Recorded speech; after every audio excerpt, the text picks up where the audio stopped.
Okay? And see, the lawyer told me last night when we signed the contract with her at 7:30 p.m., right, that some of it they could refuse to give her, but she could argue reasons for it. And as I was sitting there telling her the case, she said, oh yeah, we're going to need that, oh yeah, we're going to need that. Before it was over with, she understood why I wanted everything that I had motioned for discovery. Every bit of evidence that I was asking for, it's not what the state wants to give. Okay? So yeah, and this is a state school, blah, blah, blah. Yeah, they're going to have to give it to us. Yeah, we had this case beat, even at a jury trial. Trust me when I tell you this. But at any rate, the judge wouldn't let me add it. So at the window, Lena, did I not give that list of case laws to the prosecutor? Yes. I said, let me tell you something. I said, hey man, because the lawyer was giving him her email address and all this. And I told the prosecutor as she's giving it to him, I said, hey man, I want to give you something. I said, what I got here is several case laws that are almost identical to the case in which I'm charged with right now. I said, I said, this is nothing more than official oppression by way of malicious prosecution. I said, if you violate what is clearly established case law, and I handed it to him under the window, he took it.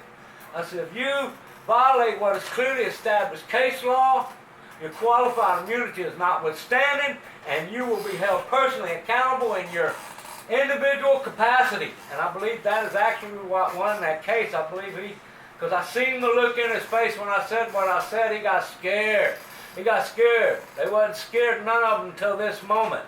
But when I said that, but on what I gave him, I also had the disorderly statute, and I also had the defense to prosecution under the state law, the disorderly statute 42.01.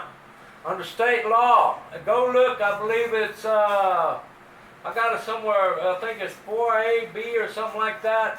I got it written down on the paper that I gave to that prosecutor, that being provoked is a defense to prosecution.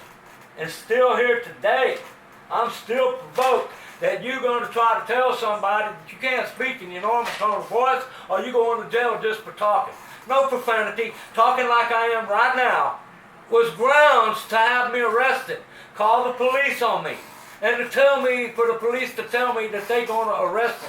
When the police, the very one sworn to uphold that right, told me you're going to jail for talking loud, I say, hell no, fuck you.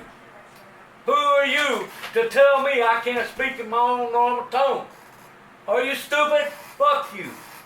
The police are the only ones I use profanity with. Now, if you're a cupcake college student graduate that's 30 years old, that is a wannabe communist, that is standing next to me when I'm cussing out the police and it hurt your feelings, well, that is just too bad, because my rights do not end where your feelings begin.